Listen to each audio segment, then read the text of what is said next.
Salut Bruxelles, salut les amis, c'est Agnès de Master Life et c'est la veille de Pâques. Et aujourd'hui, je vais parler de quelque chose qui ça me tient au cœur particulièrement. Les artichauts romanesques. Voilà, pourquoi les artichauts? Parce que, regardez quelle beauté, parce que on est à Pâques et la tradition chez moi, c'est de manger les artichauts et l'agneau. Bon, on va pas parler de l'agneau parce que je sais que c'est un... Regardez qu'ils sont beaux, c'est magnifique. On va pas parler de l'agneau parce qu'on laisse très bien que c'est un peu délicat. Voilà, manger l'agneau, mais tout le monde peut manger des artichauts. Et donc, aujourd'hui, je voulais vous parler vraiment de pourquoi c'est important, surtout en ce moment de confinement, de garder les traditions et de les cuisiner.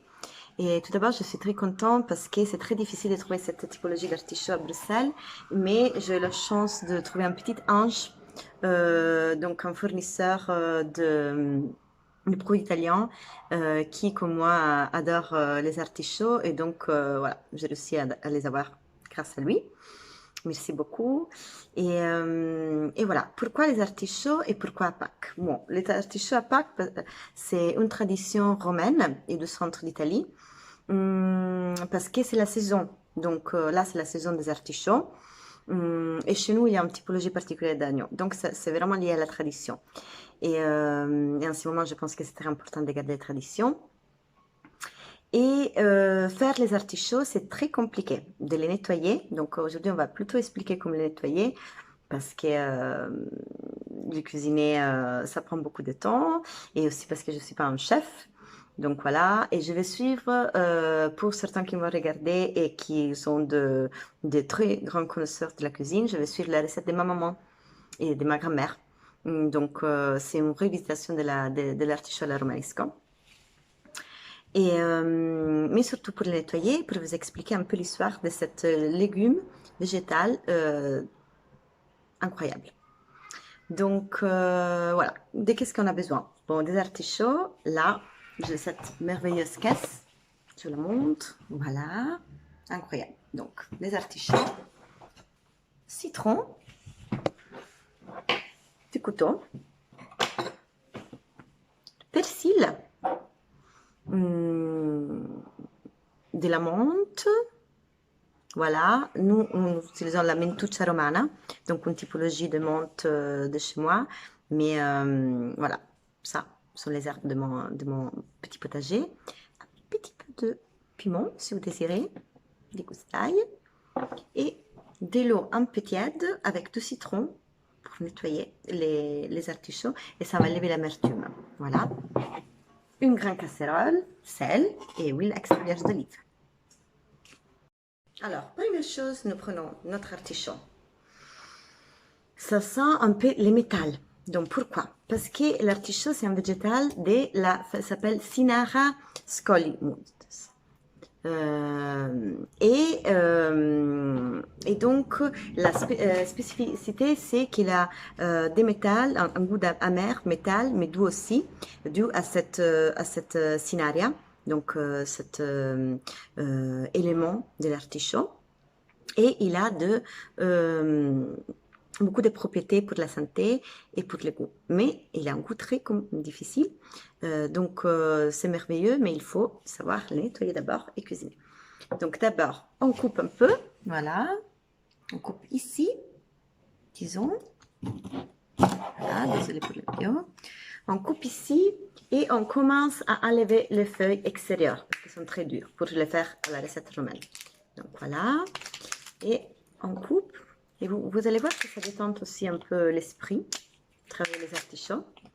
Et l'artichaut, c'est un des végétales plus anciennes. Et on les retrouve déjà en Égypte.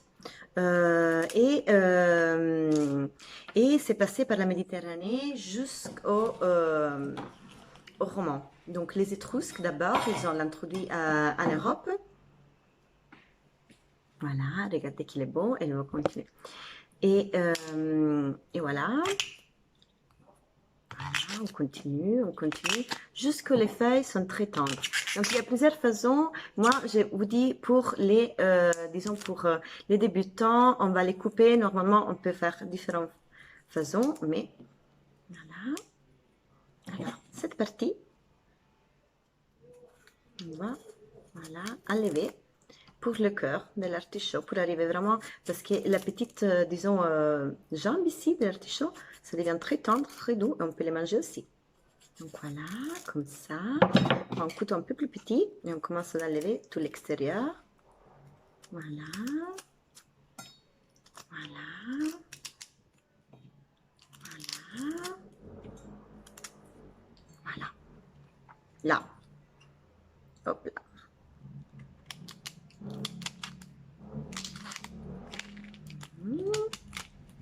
Et vous allez regarder que la typologie d'artichaut romanesco, normalement, il n'a pas de... Voilà, les cœurs, il n'y a pas de petites épines dedans. Voilà. Vous allez voir vraiment. Et vous faites comme un rose. Regardez quelle beauté qu'il a. Voilà, il n'y a pas d'épines. Voilà, c'est merveilleux. On le fait comme ça. Voilà. C'est très important. Normalement, voilà, les meilleurs, ils n'ont jamais des épines, mais il y a un petit peu, parfois. Voilà. Regardez quelle beauté. C'est comme un rose. Ah, il a un parfum magnifique. On prend un petit peu de citron, ça lève vraiment l'amertume et ça nettoie bien. On fait comme ça, comme ça, comme ça. Voilà, et c'est fait. Voilà, c'est simple. Il ne faut pas avoir peur des artichauts. Voilà, on les met dans notre petite pot. Ah, et on les laisse tremper pour un peu de temps. Voilà. Alors, on continue, on essaie avec un deuxième, parce que parfois, ils ne sont pas tous pareils. Hein. Donc, on prend celui-ci. Et alors, donc, on est en Égypte. Voilà. Et après, les Étrusques de la Méditerranée, donc de Moyen-Orient, ils l'amènent en Méditerranée, dans ce que ça deviendra Rome. Donc, et c'est pour ça que ça devient après une recette très typique de...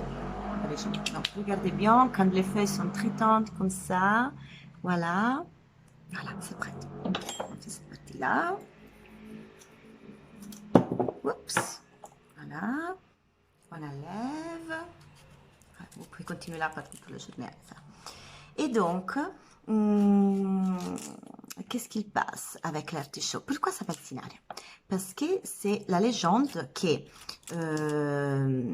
y avait cette nymphée qui s'appelait Cinaria, très belle, qui avait les yeux vert violet, voilà, comme l'artichaut, vert violet. Et les cheveux un peu cendres. Vous voyez qu'il y a un peu de couleur cendre dans cet artichaut. Qu'il a été très tendre, très douce, mais très ferme, aussi très orgueilleuse. Et donc, Zeus, le dieu de Dieu, il tombe amoureux d'elle et il veut la séduire. Mais elle ne se laisse pas séduire. Donc, lui, en colère, il décide qu'elle va la transformer en végétal. Et donc, elle transforme la pauvre dans un végétal qui doit avoir ses caractéristiques. Donc, très beau, avec les couleurs du violet, voilà, du vert, de la cendre, avec les épines, avec des feuilles extérieures trop dures, mais avec un cœur tendre. Voilà, comme lui. Regardez quel cœur tendre qu'il a. Voilà, c'est magnifique. Et ça, c'est la tradition. C'est pour ça qu'il s'appelle Cinaria. Voilà, après, les latins, ils adoraient les manger à la vapeur, disons, avec du vin. Voilà, et ça reste un peu la base de la recette, en fait, encore aujourd'hui. Et il avait aussi des caractéristiques apparemment aphrodisiaques, selon les écriteurs là-bas, les philosophes latins. Donc, pendant les premières chrétiennes, c'était interdit de les manger. Et en final, voilà, toujours avec les citrons, comme ça un peu. Et ensuite, pendant le Moyen-Âge, ça devient une plante pas comestible, mais qui les... voilà, on les met dans notre petit pot. Ça devient un peu un secret pour les alchimistes, parce que... Là, il y a des feuilles magnifiques. Parce qu'ils découvrent qu'ils ont deux vertus. donc des vertus pour la détox et pour le foie et pour les reins. Et donc, ils l'utilisent pour ça. Et aussi, on les trouve pour leur beauté, comme des fleurs, vraiment, des fleurs un peu sauvages. On les retrouve aussi dans, voilà, s'il y a ça, on les coupe. Voilà, parfait. Voilà. Et donc, ils l'utilisent pour ça et dans beaucoup de fresques aussi. Pour la nature vivante, la nature morte qui est dessinée comme nature vivante. Et ensuite, on arrive, donc les noms artichauts, comme on connaît aujourd'hui, on ne connaît pas Cinaria, mais on connaît artichaut, parce que c'était les Arabes qui les appelaient, voilà, carchouf. Carciofo, en italien, évidemment, c'est ça, carchouf. Et parce que c'était aussi de la tradition, comme on s'est dit, du Moyen-Orient. Et ensuite, ça devient vraiment un plat typique de ma région, les Lazio, Rome. Surtout à cette saison, parce que c'est la saison des artichauts. Et donc là, on va dans la tradition qui est la cuisine romaine juive. Donc on a deux façons. Là, c'est l'artichaut à la romaine, ou on peut faire la giudia. L'artichaut à la giudia, ça veut dire, là, c'est un peu dur, vous allez sentir, voilà. Donc, on doit continuer. Quand vous sentez que c'est pas tendre, vous devez continuer à enlever les feuilles. Et c'est typique de cette tradition. Donc, vous avez deux typologies de recettes. Les carciofs alla giudia, donc c'est frit. C'est des artichauts qu'on enlève tous les côtés durs de feuilles et on les met dans une grande casserole avec l'huile bouillante, on les trempe et ça ouvre comme une fleur magnifique et vous les mangez comme ça croquante. Ou comme moi, l'artichaut à la romaine. Mais je vais vous dire un petit peu de secret parce que la recette que je vous fais, c'est pas... Voilà, 100%, c'est là parce que dans celle voilà, typique, il y a de la chapelure. Donc, si vous n'avez pas la chapelure à la maison, à ce moment, vous pouvez utiliser, vous pouvez râper un peu les croûtes de pain. Mais moi, je ne l'utilise pas. Voilà. Voilà. Vous voyez, parfois. Mais regardez à l'intérieur, la couleur. Voilà, c'est ça. Il avait raison, Zeus. Je sois. Ok. Et donc, on va continuer. On enlève, voilà, comme ça, avec votre petit doigt, vous pouvez enlever si vous voyez qu'il y a de côté petites épines. Alors là, quand vous avez un artichaut, je vous explique un petit trou ici. Voilà, citron, on le laisse là. Voilà. Donc, je vous explique une petite chose ici, sur ça. Les artichauts, voyez. Quand vous allez acheter des artichauts petits, il faut absolument que ça soit bien fait comme ça. La couleur, c'est très important. Regardez cette violet. Et qu'il n'y a pas, voilà, qu'il n'y a pas du tout des épines ici. S'il y a des épines, c'est pas bon. Parce que s'il y a des épines à l'extérieur, ça veut dire qu'à l'intérieur, le cœur, ça va être pas tendre comme ça, presque sans épines. Ça va être avec beaucoup d'épines. Et c'est pas bien et c'est pas tendre. Et voilà. Donc, la recette, en gros, vous devez juste mettre après l'ail, les persils, un peu de menthe, un peu de piment si vous aimez, un petit peu de sel, huile extra vierge d'olive, jusqu'à là. Donc dans la casserole, vous mettez les artichauts comme ça. Voilà. Pour vertical. Et vous laissez l'huile juste là. Et après, vous mettez un peu d'eau, avec tous les autres ingrédients, un peu d'eau juste là. Et vous les mettez à feu très tendre, très bas, et vous les laissez tranquille. Et les moments où ça devient tendre, c'est parfait, c'est magnifique, c'est fait. À les cuisiner, c'est simple. À les nettoyer, on les fait. Mais une fois que votre artichaut sont prêts, peu importe la recette, et vous désirez boire quelque chose avec. Là, ça devient très compliqué parce que cette beauté a des caractéristiques de goût très particulières. Donc, on a dit l'amertume, on a dit des senteurs de réglisse, de métal et aussi la douceur. Donc, comment vous l'abîmez en vin? C'est un défi pour tous ceux qui, comme moi, sont passionnés de vin ou ils ont travaillé dans les vins.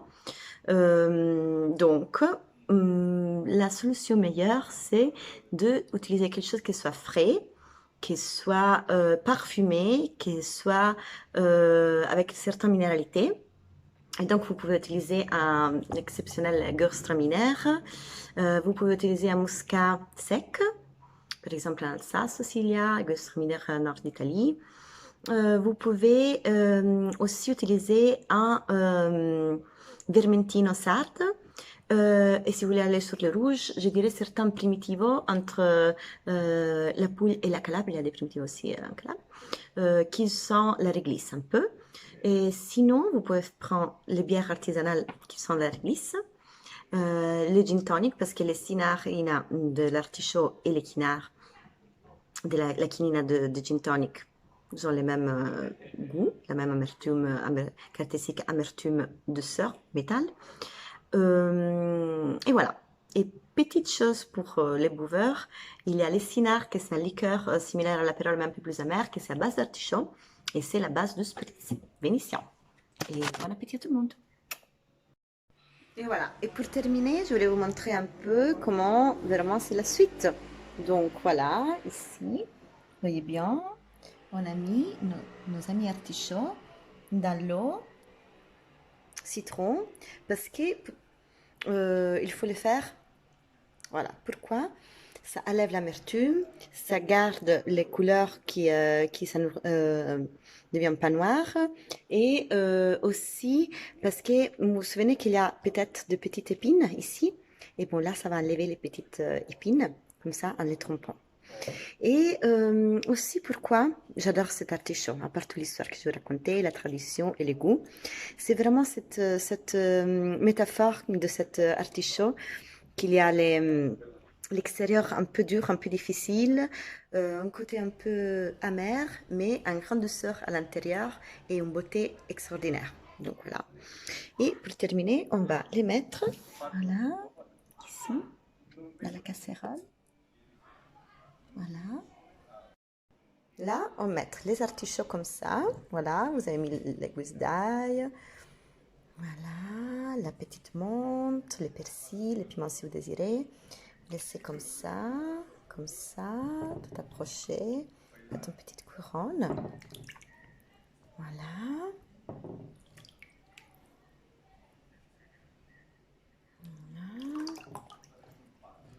Voilà. Et vous trempez de l'eau. Vous laissez quelques minutes comme ça. Et après, vous allez mettre l'eau juste ici. Voilà, à feu doux.